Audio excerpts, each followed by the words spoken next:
उत्तराखंड में बीती 6 मार्च से जो सियासी बवंडर उठा था वो तीरथ सिंह रावत के नए मुख्यमंत्री बनने के साथ ही खत्म हो गया। गढ़वाल सांसद तीरथ सिंह रावत ने राज्य के 11वें मुख्यमंत्री के तौर पर शपथ ली। देहरादून के राजभवन में राज्यपाल बेबी रानी मौर्य ने उन्हें पद और गोपनीयता की शपथ दिलाई। उत्तराखंड राज्य के 20 साल के इतिहास में अब तक 11 बार मुख्यमंत्री पद की शपथ दिलाई गई है, जिनमें मेजर जनरल बीसी खंडूरी ने 2007 से 2012 के कार्यकाल में 2 बार सीएम पद की शपथ ली, जबकि 2012 से 2017 के कांग्रेस राज में हरीश रावत ने 3 बार पद और गोपनीयता की शपथ ली थी।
मैं तीरथ सिंह रावत ईश्वर की शपथ लेता हूं कि मैं विधि द्वारा स्थापित भारत के संविधान के प्रति सच्ची श्रद्धा और निष्ठा रखूंगा। मैं भारत की प्रभुता और अखंडता अक्षुण्ण रखूंगा।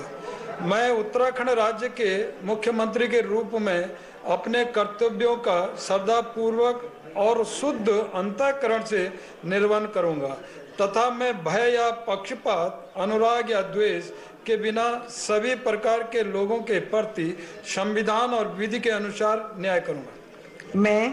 मैं तीरथ सिंह रावत ईश्वर की शपथ लेता हूं कि विषय उत्तराखंड राज्य के मुख्यमंत्री के रूप में मेरे विचार के लिए लाया जाएगा अथवा मुझे ज्ञात होगा उसे किसी व्यक्ति या व्यक्तियों को तब के सिवाय जबकि ऐसे मुख्यमंत्री के रूप में अपने कर्तव्यों के सम्यक निर्वहन के लिए ऐसा करना अपेक्षित हो, मैं प्रत्यक्ष अथवा अप्रत्यक्ष रूप से संसूचित या प्रकट नहीं करूंगा। थैंक यू, बहुत बहुत बधाई।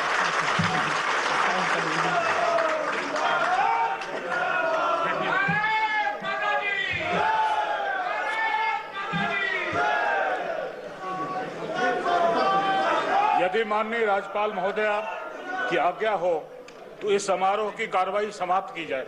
ठीक है। माननीय राज्यपाल महोदया की आज्ञा से इस समारोह की कार्रवाई का समापन किया जाता है।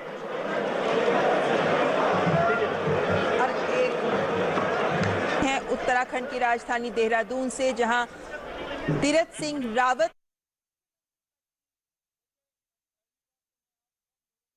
से अपने राष्ट्रीय नेतृत्व आदरणीय प्रधानमंत्री मोदी जी का, अपने राष्ट्रीय अध्यक्ष जेपी नड्डा जी का, अपने गृह मंत्री अमित शाह जी का और केंद्र अपने पदाधिकारी धन्यवाद करना चाहूँगा जिन्होंने मुझ पर इतना बड़ा विश्वास किया है। मैं एक छोटे से परिवार से छोटा सा कार्यकर्ता यहाँ तक भी पहुँच सकता हूँ, कभी मैंने कल्पना नहीं की थी। मैं एक स्वयं सेवक था, एक सेवक के रूप में काम कर रहा था, लेकिन मेरे नेतृत्व ने समय समय पे विश्वास किया, विभिन्न जिम्मेदारियां दी हैं, वो मैंने बखूबी निभाई हैं। इसलिए इसमें मैं इसको लेकर के भी मैं अपने जो नेतृत्व में बखूबी से निभाऊंगा और मोदी जी का जिस तरह विजन है, सबका साथ, सबका विकास, सबका विश्वास, आम जन को विश्वास में लेते हुए आगे बढ़ना, काम करना, यह मेरा उद्देश्य रहेगा। उत्तराखंड को चौमुखी विकास हम करेंगे और पूर्व मुख्यमंत्री ने जिस तरह काम किए हैं और जिस तरह विकास किया उसको भी आगे बढ़ाने का प्रयास रहेगा। लेकिन अगर उन्होंने इतना अच्छा काम किया है सर, तो 4 साल बाद उन्हें कुर्सी क्यों छोड़नी पड़ी है? मैं अपने यहाँ पार्टी में एक सहमति में होता है, ये भारतीय जनता पार्टी है और भारतीय जनता पार्टी में सामूहिक निर्णय होते हैं। और हर कार्यकर्ता को इस प्रकार मौके का इस प्रकार अवसर। कहा जा रहा है कि आपको कांटों भरा ताज दिया गया है। अपने यहाँ सामूहिक निर्णय होते हैं और सामूहिक निर्णयों से हम आगे बढ़ते हैं। पूर्व मुख्यमंत्री जी से भी बातचीत करते हुए, अन्य हमारे वरिष्ठ नेता जो हैं उनसे भी बातचीत करते हुए, केंद्र नेतृत्व से जो भी है पूछते हुए, और उसके साथ ही आगे बढ़ेंगे। लेकिन हाँ, इतना जरूर है कि मेरे मन में यहाँ का जो पर्यटन है, यहाँ का जो तीर्थाटन है, यहाँ का स्वास्थ्य चिकित्सा, उसको ठीक करने का काम हम करेंगे। आम जन को सुविधा दे सके, महिलाओं के बोझों को कम कर सके, युवाओं को रोजगार से। नाराज लोगों को कैसे खुश देखिए करेंगे? देखिए अभी बैठूंगा, बातचीत करूंगा, आप सब एक साथ कर लेंगे, ऐसा होगा क्या? अभी तो मैं नाराज बैठा लोगों के बारे में बताइए, कैसे खुश दूसरा, करेंगे उनको? क्या मंत्रिमंडल में शामिल करेंगे? देखिए कोई नाराज नहीं है, कोई नाराज नहीं दिखा तुम्हें नाराज। क्या तुम जबरदस्ती नाराजी कर रहे हो? तुम में नाराजी हो सकती है, हमारे यहाँ नाराजी नहीं है। तुम ठीक सर, मंत्रिमंडल का विस्तार कब तक होगा? जल्दी होगा, बहुत जल्दी होगा। और अभी केंद्र नेतृत्व से, अपने प्रवासी लोग से बातचीत करते हुए, विचार विमर्श करते हुए, फिर ये निर्णय जल्दी आपके सामने आएगा। देखिए बातचीत करके होगा। अभी बातचीत करेंगे, बैठेंगे। मैं बैठा ही नहीं, अभी तो मौका नहीं दिया मुझे बैठने का आप लोगों ने। केवल अभी तो भागे एक दिन, अभी 4, 5, 10 घंटे में क्या हो जाएगा। चलिए मेरा, चलिए, थैंक यू। समझ से, मेरी युक्ति से, मेरी बुद्धि से जितना भी मैं अच्छा कर सकता था मैंने वो प्रयास किया है। तीरथ जी को जिम्मेदारी मिली है और मुझे लगता है कि वो उससे बेहतर करेंगे। सर, क्या वजह है? भाई करके संबोधित किया था, तो आप उनका कितना सहयोग करना चाहेंगे? नहीं, पूरा सहयोग करना चाहूँगा। मैं पार्टी का कार्यकर्ता हूँ, पार्टी का सिपाही हूँ। मेरे लिए पार्टी से बड़ी कोई चीज़ नहीं है। और इसलिए अगर हमको 2022 में सरकार बनानी है तो मैं जानता हूँ कि मुख्यमंत्री के साथ हमको उसकी बैकबोन बनकर खड़ा होना होगा। जो संबंध, जो काम सरकार के नाते मैंने इस 4 साल में किए हैं, मैं जनता को उससे अवगत कराऊंगा। और जो नई सरकार, जो मुख्यमंत्री तीरथ सिंह रावत जी के नेतृत्व में बनी है, वो जो करेंगे उसको जन जन तक पहुंचाने का काम करूंगा। मैं चाहूंगा कि उनका ये कार्यकाल बहुत सफल हो। सर, गैर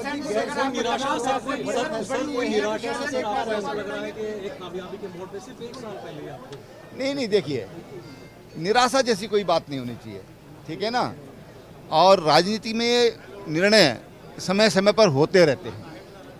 पार्टी ने निर्णय लिया है कि उनको जिम्मेदारी दी जाए, तो हमने उसका स्वागत किया है। मैंने स्वयं उनके नाम का प्रस्ताव किया है।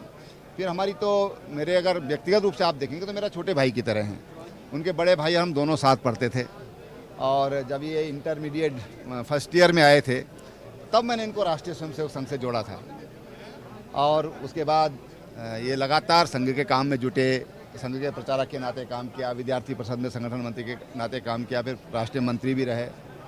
विधान परिषद के सदस्य का चुनाव मैंने स्वयं उनको ले मैंने बहुत पैरवी की थे। वो संगठन का काम मैं देखता था उस समय, और उनको बहुत बेहतर तरीके से उसमें चुनाव लड़ाने का भी मैंने काम किया था।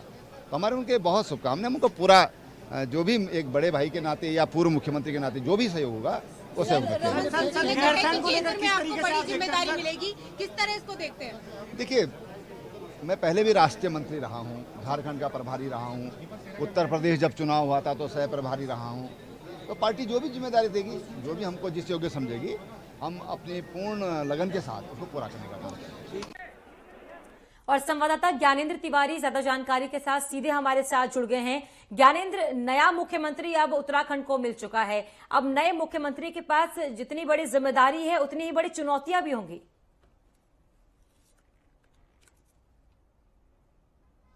बिल्कुल मनीषा, जिस तरीके से तीरथ सिंह रावत अब आज से नए मुख्यमंत्री के रूप में उन्होंने शपथ ले लिया है।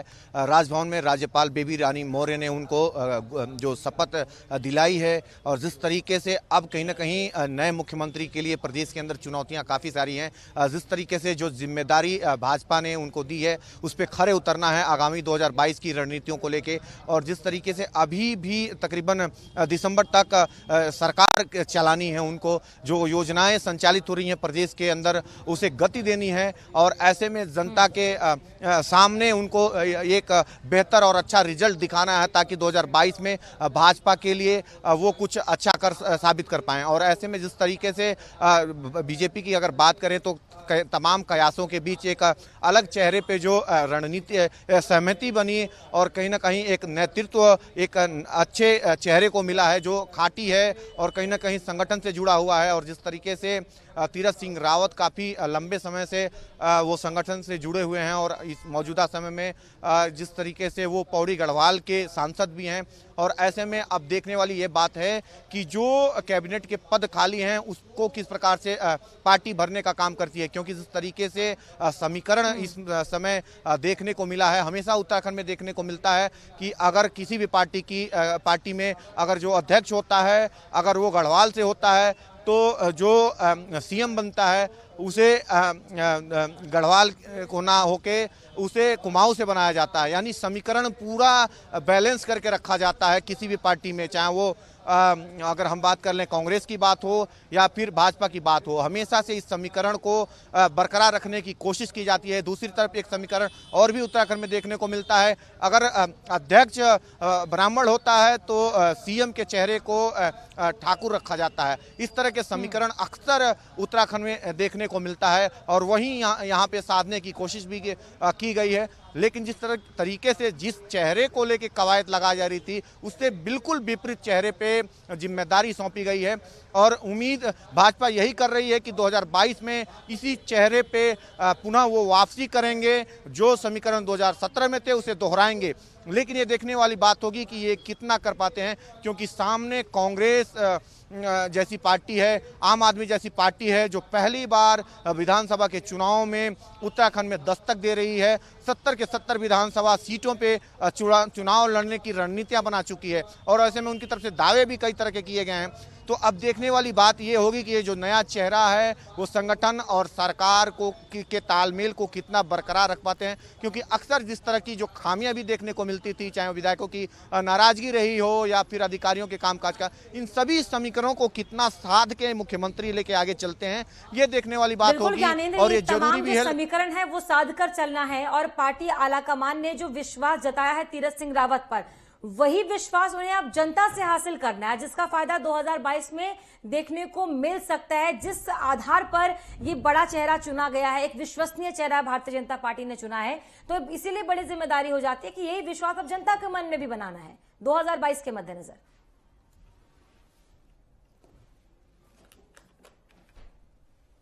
करें तो भाजपा की तरफ से जो बातें कही जाती हैं, अगर वो किसी को नेतृत्व देता है तो इस ऐसी छवि, साफ सुथरी छवि वाले नेता को ही वो कमान देता रहा है अक्सर वो कहीं ना कहीं। और यही वजह है कि जिस तरीके से जो समीकरण लगाए जा रहे थे, 4 नाम जो रेस में चल रहे थे, उससे विपरीत ऐसे नेता को कमान दी गई है जिसके बारे में कोई विचार कोई व्यक्ति नहीं कर रहा था, कोई कहीं ना कहीं सोशल मीडिया या फिर कहीं मीडिया में जिसकी चर्चा नहीं हो रही थी उसको कमान देने का काम भाजपा ने किया है। और यही वजह है कि भाजपा चाहती है कि एक साफ सुथरी छवि के सहारे 2022 के चुनाव में वो जाए और पुनः से सरकार बनाए, ऐसी रणनीति भाजपा की है।